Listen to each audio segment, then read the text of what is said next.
Mobile France Indira మహిళా శక్తి అదేవిధంగా తత్వాన్ని పరిగణించుకొని దీపం జ్యోతి పరబ్రహ్మ దీపం సర్వదా దీపేన సాధనే సర్వం లక్ష్మి నమోస్తుతే. ఈ కార్యక్రమంలో భాగంగా మనము అంతోదయ వర్గం ఈరోజు మన ఘనంగా పైకి దించుదా గగనమెంత ఉరిమినా గిరికి చలనముందులా గంగ పొంగి పొరలి విజయాలను అందరికీ పంచుదా సరకమనేది ఎక్కడున్న నేల పైకి దించుదా జీవితాల వెలుగుందని అమ్మగారికి పోయినా అత్తగారికి ఎదురింటికి పోయినా ఎవరికి కూడా రూపాయి అడుగుతలేము. మేము స్వేచ్ఛగా ధైర్యంగా యాత్రలు జాతరలు అన్ని చేసుకుంటామని చెప్పి మరి అంత చక్కటి ప్రభుత్వం మరి మన ముఖ్యమంత్రి రేవంత్ రెడ్డి గారు మరి ఈరోజు చేయడం జరిగింది. మరి ముఖ్యమంత్రి గారు ఏమన్నారు, కోటి మహిళలను కోటీశ్వరాలు చేస్తానని చెప్పి మీ అందరికీ తెలుసు. ఈరోజు అందరి దగ్గర స్మార్ట్ ఫోన్స్ ఉన్నాయి. ప్రతి విషయం కూడా సెకండ్లో ఏ రాత్రి పగలగల సమాచారం మీకు అందుతుంది. మరి పెద్దలు రామరాజు గారు ఉన్నారు కాబట్టి మరి కొంతమందికి లోన్ ట్రైనింగ్ కూడా ఇవ్వడం జరిగింది. వాళ్ళకు లోన్ ఇచ్చి మరి వ్యవసాయం చేయాలంటే చాలా మంది కూడా అది లోటుగా అనిపిస్తుంది, ఆర్థికంగా ఇబ్బంది అవుతుందని చెప్పడం మరి కొంత చర్యలు చెప్పింది. అలాంటి ఇబ్బందులు పోవాలంటే పరికరాలను ఆధునిక పరికరాలు ఉపయోగించాలి. మరి డ్రోన్ మరి బయట నుంచి తిరుగుతూ మరి గంటలు 2 గంటలు మరి స్ప్రే చేయడం అలాంటి సౌకర్యం కూడా మన ప్రభుత్వం కల్పించింది.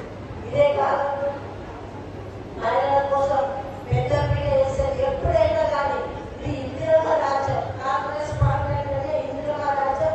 ఇందిరమ్మ రాజ్యంలో మహిళలు సుఖ సంతోషంగా ఉంటారు.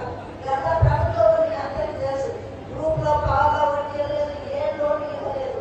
మనం పొదుపు కట్టుకుంటూ పోతే కూడా కొంతమంది మహిళలు గ్రూప్ గంట అయిపోయింది, గ్రూప్ లో మేము ఉండము, గ్రూప్ చెల్లిపోతున్న రోజులు ఉన్నాయా లేవా? గ్రూప్ కట్టుకోలేక గ్రూప్ లో ఏం ఫాయిదా లేదు, మా పైసలు మేము వేసుకోవడానికి తప్ప ప్రభుత్వం నుంచి చేయించలేదు. కానీ ఈ రోజుల్లో పాలవాడి లక్షల కోట్ల రూపాయలు లోన్ ఇస్తుంది, చిన్న చిన్న వ్యాపారాలు చేసుకుంటున్నారు, మరి సంసారం చేసుకుంటున్నారు. మరి గ్రామీణ ప్రాంతంలో ఉన్న మహిళలతోటి ఒక చక్కటి కార్యక్రమాన్ని నిర్వహిస్తూ మీతోటి ఇంటరాక్ట్ కావడం, మీ అభిప్రాయాలు తెచ్చుకోవడం,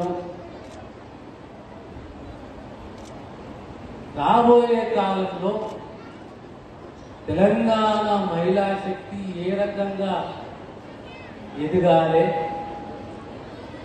ఏ రంగాలలో వాళ్ళు ముందుకు దూసుకెళ్ళాలి, ఎక్కడ అవకాశం ఉన్నది అక్కడ వారిని ప్రోత్సహించాలి అనే ఓ సదుద్దేశంతో ఆనాటి ఇందిరమ్మ పేరు మీద మళ్ళీ ఈ కార్యక్రమాన్ని నిర్వహించుకోవడం,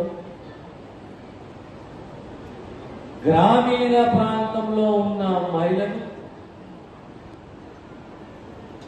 ఆనాడు 2000లో ఈరోజు సుమారు 25 సంవత్సరాల క్రితము ఈ కార్యక్రమం మొదలైతే ఆనాడు వెలుగు పొదుపు సంఘాలు అంటుండే.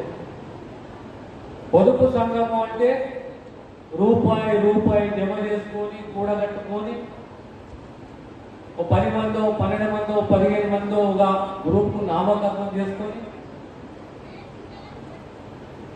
6 నెలల తర్వాత బ్యాంకుకు అప్లై చేసి 5,000 రూపాయల లోన్ తీసుకొని రివాల్వింగ్ ఫండ్ అంటే 5,000 10,000 తీసుకొని 36 కిస్తులు 50 కిస్తులలో సరిగ్గా టైంకు చెల్లిస్తూ చిన్న అడుగు వేస్తూ ముందుకు పోతూ 2004లో ఆనాడు మళ్ళీ ఇందిరమ్మ రాజ్యం వచ్చి రాజశేఖర రెడ్డి గారు ముఖ్యమంత్రి అయిన తర్వాత ఈ సంఘాలకు గ్రామ సమైక్యనే కానీ మండల సమైక్యనే కానీ జిల్లా సమైక్యనే కానీ వారికి కమ్యూనిటీ ఇన్వెస్ట్మెంట్ ఫండ్ సిఐఎఫ్ 60 లక్షలు 70 లక్షలు 50 లక్షలు ఒక గ్రాంట్ రూపంలో, దానికి తోడు 50,000 లక్ష 5 లక్షల వరకు రుణాలు. మరో అద్భుతమైన ఆలోచన. ఏ ఆలోచన అంటే అరే మహిళల గుణమే పొదుపాయ, మహిళల గుణమే కాపాయమాయ, మహిళ అంటే ఇంటి శక్తి ఆయన. ఓ తల్లిగా, ఒక బిడ్డగా, ఒక భార్యగా సంసారం తీర్చిదిద్దే శక్తి కేవలం ఎవరికి ఉన్నదంటే ఆ తల్లికే ఉన్నది, ఆ భార్యకే ఉన్నది, ఆ మహిళకే ఉన్నది. అందులో పొదుపు రూపాయి ఇస్తే ఆటన పొదుపు చేసుకుంటారు. సంసారం ఆ దిశగా ఆ రకంగా నడిపిస్తుంది. కనుక ఈ పొదుపు సంఘాలకు బ్యాంకుకి వెళ్ళి లోన్ తీసుకుంటే ఇంట్రెస్ట్ మొత్తం వాళ్ళే కడుతున్నారు. వాళ్ళు ఇంట్రెస్ట్ కట్టకుండా ప్రభుత్వం కూడా కొద్దిగా బాధ్యత తీసుకోవాలి. సకాలంలో చెల్లిస్తే ఆ బ్యాంకులకు ఆ సంఘాలకు బాగా సర్కారు వడ్డీ చెల్లించాలి, చాలా ఆ సంఘం చెల్లిస్తుందని చెప్పి అద్భుతమైన ఆలోచన తీసుకొచ్చి దాని ఆచరణలో తీసుకొచ్చిన చరిత్ర ఎవరిది అంటే వైఎస్ రాజశేఖర రెడ్డి గారి కాంగ్రెస్ సర్కార్. అంటే మీ అందరికీ నేను గుర్తు చేస్తున్నా, మండల్ సమైక్య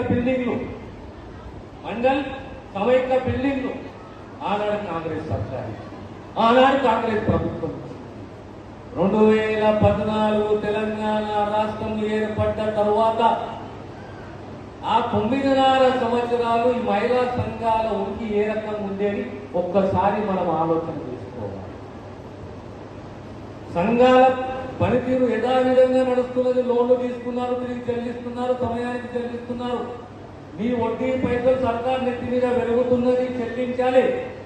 9.5 సంవత్సరాలు అంటే 114 నెలలు.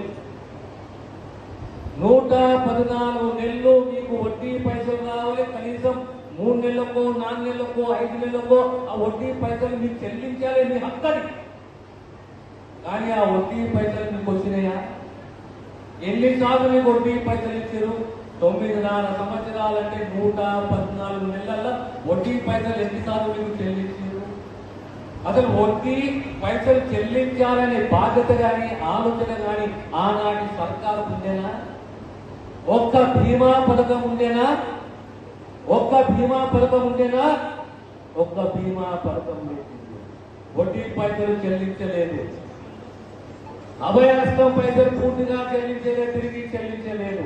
కానీ మళ్ళీ 2023 డిసెంబర్లో కాంగ్రెస్ ఇందిరమ్మ ప్రజాపాలన సర్కారు వచ్చిన తరువాత మళ్ళీ అన్నాము, వడ్డీ పైసలు మా కాలం నుంచి మేము వడ్డీ పైసలు చెల్లిస్తాము, బీమా పథకాలు తీసుకొస్తాము.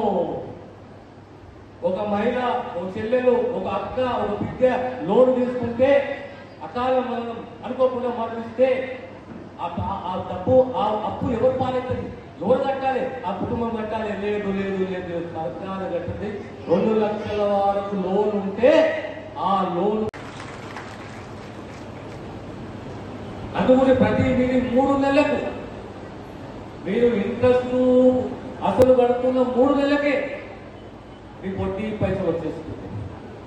ఆ వడ్డీ పైసలే మీకు పొదుపు, ఆ వడ్డీ పైసలే మీకు శక్తి, ఆ వడ్డీ పైసలే మీకు ధైర్యం.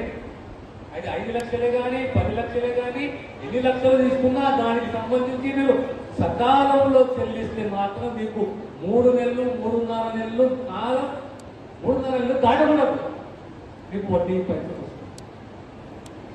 దానికి తోడు ఆనాడు ఆలోచన చేసింది కాంగ్రెస్ ప్రభుత్వం.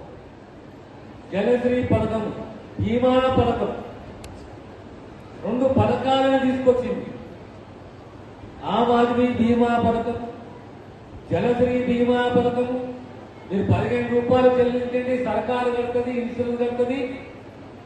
రేపు మీరు మరణిస్తే 70,000 వస్తాయి, మట్టి ఖర్చులకు 5,000 రూపాయలు వస్తాయి. ఆ రకంగా బీమా పథకాలు తీసుకొచ్చి దానికి తోడు 2009-10లో శ్రీనిధి బ్యాంక్ 2011లో దానికి తోడు బంగారు తల్లి, దానికి తోడు అభయహస్తం. ఇలా చాలా మంది అభయహస్తం మీద లేదా రోజు రూపాయి జమ చేసి 365 రూపాయలు కట్టిన కూడా ఉండొచ్చు. అభయహస్తం ఎంత గొప్ప ఆలోచన. 100 రూపాయలు చెల్లించు, నేను రూపాయలు చెల్లిస్తా, 365 రోజులు 365 రూపాయలు నువ్వు చెల్లించు, 365 రూపాయలు సర్కారు చెల్లిస్తుంది. రేపు రిటైర్మెంట్ కు 500 రూపాయలకి 2011, 12, 2012 రూపాయల వరకు మీకు పెన్షన్ ఎవరు అడిగినా అడగకుండా మీకు పెన్షన్ ఖచ్చితంగా వస్తుంది. అద్భుత ఆలోచన కాంగ్రెస్ సర్కారు భూమి ఉండి హైవే మీద కానీ మండల హెడ్ క్వార్టర్ కానీ అర్ధకమే కానీ ఎకరమే భూమి ఉంటే ఖచ్చితంగా మొట్టమొదట గుర్తించేది ఆ మహిళా సంఘానికి అనే విషయాన్ని దగ్గర మనం ప్రోత్సహించాలి. ఈరోజు Amma Adarsha Pathashala, dress stitching, drones, fish outlets, dairy ఫామ్లు. మీకు అందరికీ ఒక విషయం చెప్తాను. ఈరోజు మీ అందరూ చాలా మంది ఈరోజు కలుపుకున్న ఆలోచన 1992 ఆలోచన జరిగింది. ఆనాడు నేను ఎమ్మెల్యేని, ఆనాడు ఎస్టీ కార్పొరేషన్ చైర్మన్ 1992. ఆనాడు లోన్లు అన్ని ఇస్తుంటే మహిళలు అడిగినారు, సార్ మాకు ఒక పౌల్ట్రీ పెట్టుకోవా అని చెప్పి 90 జాగ్రత్త కొన్ని చెప్పి సర్కార్ తోటి మేము ఒక పౌల్ట్రీ మొదలు పెట్టుకుంటాము, ఒక కోట్ల షెడ్ మొదలు పెట్టుకుంటాము అని చెప్పి ఆనాడు పెద్దరంపేట గ్రామానికి 5 ఎకరాల భూమి బస్లాపూర్ శివార్లో ఇప్పించింది. ఆనాడు 1992లో 5 ఎకరాల భూమి. అదే రకంగా నేరడగుంట ఆందోళన మండలంలో అక్కడ కూడా పౌల్ట్రీ చేసుకోవడానికి ఆ మహిళా సంఘాలన్నీ కలిపి ప్రత్యేకంగా ఈ సంఘాలకు పౌల్ట్రీ వేసుకునే మొత్తము దాని యొక్క ప్రాజెక్ట్ కాస్ట్ ఎంత అంటే 30 లక్షల కాలంలో 5 ఎకరాల భూమి సబ్సిడీ, కనీసం 15 లక్షల సబ్సిడీ, 10-12 లక్షల లోను ఇంత మీద అంతా కూడా మహిళా సంఘాలకు ఆపో సంఘం 5,000 వేసుకుంటే ఓ అద్భుతమైన ఆలోచన ఆచరణ దాచిన ఉంటే నేను ఆనాడు 1994లో రూపాయలు. కానీ ఈనాడు అందోళ మండలే కానీ, కుల్కల్ మండలే కానీ, చోట్పూర్ మండలే కానీ, మున్పల్లి కానీ ఏ మండలైనా సరే ఎక్కడైతే ప్రభుత్వ సర్కారు భూముల్లో ఖచ్చితంగా ఎకరమే కానీ 2 ఎకరాలే కానీ 3 ఎకరాలే కానీ ఖచ్చితంగా ఈ సంఘాలకు ఇవ్వాలి. ఒక కేవలం పెట్రోల్ బంకే కాదు, వ్యవసాయమే కాదు, కుటీర పరిశ్రమలే కాదు, ఆ భూమి దేనికి పనికొస్తే దాని గురించి ఆ సంఘానికి, ఆ సంఘాలకు, ఆ మండలకు, ఆ జిల్లా సమైక్యకు కేటాయించాలనేది ప్రభుత్వ ఆలోచన. చాలా చక్కగా మాట్లాడుకుంటూ మన మండల సమైక్య నాయకురాలందరూ కూడా కావాలి. అదే రకంగా మండల సమైక్య బిల్లుకు మా రాజేశ్వరి అక్షరపల్లి మాట్లాడుకుంటూ 1,00,00,000 మందిని మహిళలని కోటేశ్వరం చేస్తున్నాం, ఆ దిశగా మనం ముందుకు పోవాలని చెప్పింది. అదే రకంగా మీకు మండల సమైక్య బిల్డింగ్, ఆ సమైక్య బిల్డింగ్ లో ఏం కావాలి?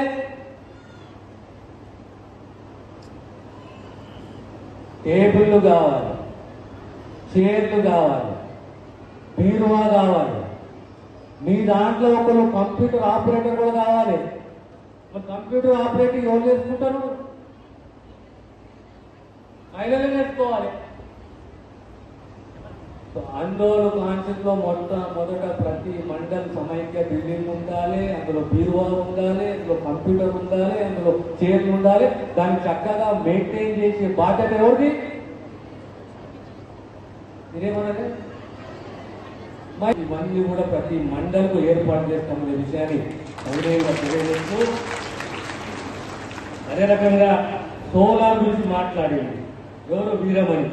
మాకు వట్టుపల్లి మండలంలో మాకు సోలార్ది చాలా ప్రభుత్వ భూమి ఉంది, అక్కడ మేము సోలార్ ప్లాంట్ వేసుకుంటామని చెప్పేసి. అదే రకంగా రేణుక చాలా గట్టిగా మాట్లాడింది, మా బొంగళూరు తాట రేణుక గ్రామ సమైక్య బిల్డింగ్ గురించి. నవనీత మన టేక్మాల్ మండల సమైక్య, మాకు భూమి కావాలా సార్, మేము రైస్ మిల్ వేసుకుంటామని చెప్పి అద్భుత ఆలోచన. రైస్ మిల్ ఆలోచన మీద మా మహిళలు